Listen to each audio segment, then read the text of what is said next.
వయసు 25 ఏళ్లు. తండ్రి అక్షరాల 6,000 కోట్ల వ్యాపారానికి అధిపతి. అమెరికాలో చదువు, కానీ హైదరాబాద్లో సామాన్య జీవితం. ఇవన్నీ వింటుంటే ఏదో సినిమా కథలా ఉంది కదూ? కాదు, ఇది నిజంగా జరిగింది. ఎక్కడో కాదు, మన హైదరాబాద్లోనే. అవును, గుజరాత్కి చెందిన కోటేశ్వరుడి కొడుకు హైదరాబాద్లో అత్యంత సామాన్యుడి జీవితాన్ని గడిపాడు. కేవలం 500 రూపాయలతో తాను హైదరాబాద్లో గడపడానికి ఒక పెద్ద కారణమే ఉంది. అతడి పేరు హితార్థ్. గుజరాత్కి చెందిన హరే కృష్ణ ఎక్స్పోర్ట్స్ కి చెందిన ప్రముఖ నగల వ్యాపారి ఘనశ్యామ్ ఢోలాకియా దాదాపు 6,000 కోట్ల వ్యాపారానికి అధిపతి. ఢోలాకియా కుటుంబానికి చెందిన వారు ఎవరైనా వ్యాపారంలో అడుగు పెట్టాలంటే ఖచ్చితంగా 4 రోజుల పాటు తమకు సంబంధం లేని, పరిచయం లేని ప్రాంతంలో స్వయం కృషితో అత్యంత సామాన్యుల్లా జీవించాలి. ఆ కుటుంబానికి చెందిన హితార్థ్ ఘనశ్యామ్ ఢోలాకియా 25 ఏళ్ల వయసు, అమెరికాలో న్యూయార్క్ లో చదువుకున్నాడు. వ్యాపార సామ్రాజ్యంలో అడుగు పెట్టే ముందు తమ కుటుంబ ఆచార ప్రకారం అజ్ఞాతవాసానికి సిద్ధమయ్యాడు. తండ్రి ఇచ్చిన 500 రూపాయలు జేబులో పెట్టుకున్నాడు.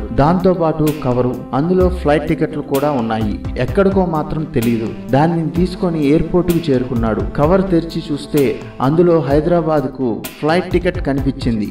అలా హైదరాబాద్ నగరంలో అడుగుపెట్టాడు.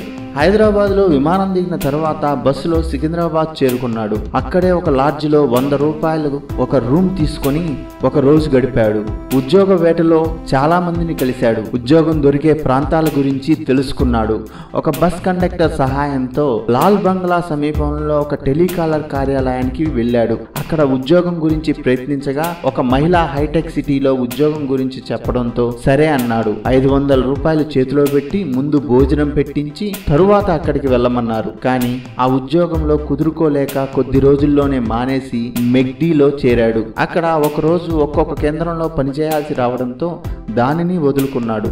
అక్కడ నుంచి నైక్ కంపెనీ, తరువాత అడిడాస్ లో వారం పనిచేశాడు. ఆపై మళ్ళీ సికింద్రాబాద్ కు వచ్చేశాడు హితార్థ్. ఒక వైట్ బోర్డ్ తయారీ కంపెనీలో పనిచేశాడు. చాలా ఇరుకు ప్రాంతాల్లో దాదాపు మురికివాడలో ఉండాల్సి వచ్చింది. ఒకసారైతే ఒక రిక్షా కార్మికుడితో కలిసి ఉండాల్సి రాగా మరికొన్నాళ్ళు ఓ సాధువుతో కలిసి ఒక గదిలో బతకాల్సి వచ్చింది. తరువాత మరో చిన్న ఉద్యోగంలో చేరిన అక్కడ ఇరుకు గదిలోనే ఉన్నాడు.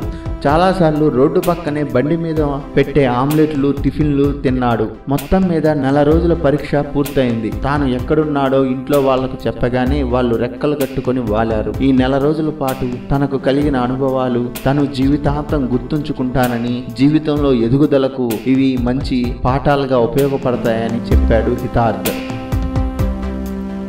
ఈ వీడియో మీకు నచ్చితే లైక్ చేయండి, లేకపోతే కామెంట్ చేయండి. ఏది ఏమైనా సబ్స్క్రైబ్ చేసుకున్న తర్వాత బెల్ సింబల్ నొక్కడం మర్చిపోవద్దు.